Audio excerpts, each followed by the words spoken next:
ฮ่สบายดีสาวโลกวันนี้มาพบกับเบาหินอยู่สวนอีกแล้วเนาะ1 อาทิตย์เต็มๆที่บ่ได้มาสวน7 มื้อ7 วันเต็มเลยบ่ได้มาสวนฝนตกต่อเนื่อง10 กว่ามื้อเนาะบ่ได้มาเลยวันนี้ฝนเตาเนาะก็เลยมาเมื่อคืนนี้ฝนตกน้ำขึ้นสูงเติบและอยู่หลังบ้านนั่น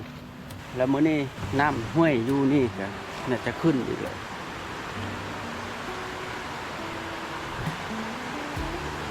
จะขึ้นคิดฮอดสวนอยากได้เงิน บ่มีเงินเก็บบ่มีเงินใช้จ่ายแล้ววันนี้ก็เลยมาเก็บมะนาวเนาะเก็บมะนาวคือเก่าหั่นล่ะ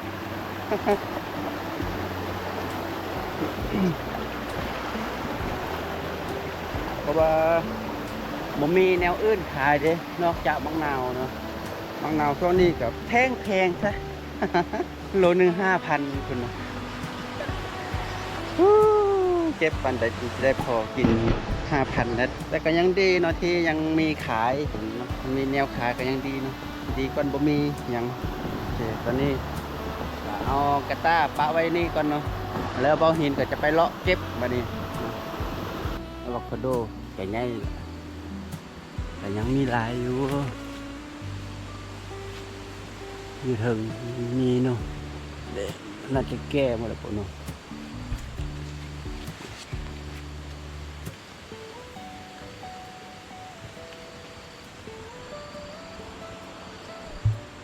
จักน้อยเมื่อเนาะตอนกลับแล้วเบาหินก็จะเก็บเมื่อไปนำเนาะน่าจะแก้เมื่อไรเลยเบิกสีมันเป็น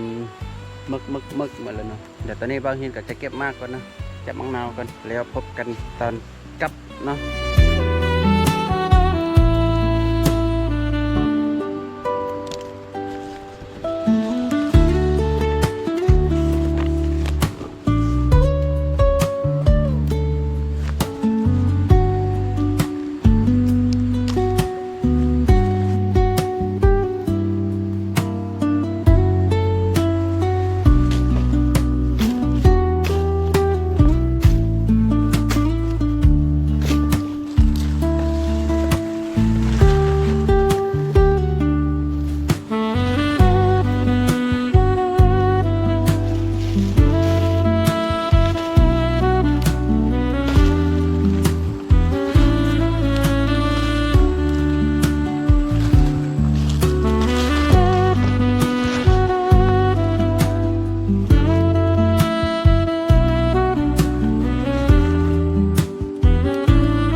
โอเคเนาะตอนนี้ก็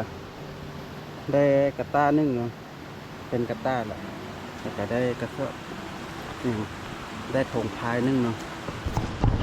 ได้สักนี้เนาะถ้าว่าทอกใส่เป่านี่น่าจะเต็มเลยแหละเนาะแล้วก็วันนี้เบาหินก็จะไปเลาะเก็บผักเก็บอย่างต่างๆเนาะแล้วก็เก็บมากอะโวคาโดเด้อน้อยนึงเนาะเอามือไปบ่มเบิ่งเนาะว่ามันจะสุกหรือบ่เนาะผักมะละป้าธรรมชาติงามเนี่ยไปคั่วบ่หรือว่าลวกจ้ำแจ่วก็ดีเนาะสุดยอดเลย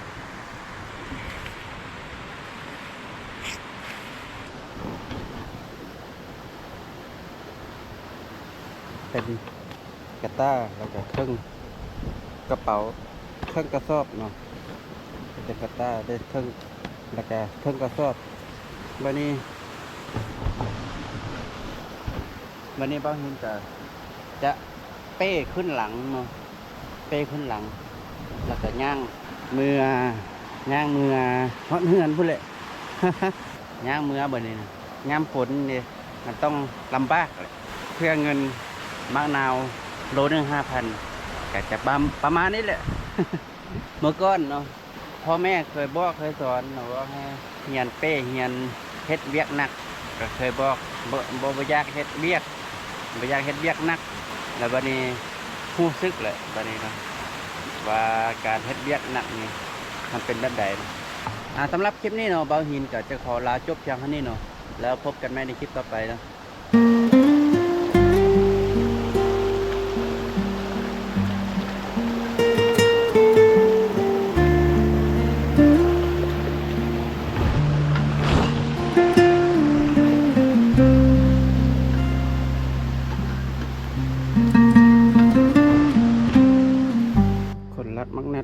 หลักฐานไว้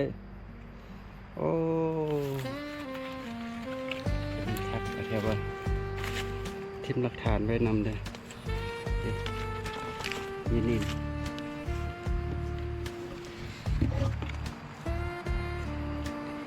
ทิมยอดไว้อยู่นี่มาเอาไปแดกซะแล้ว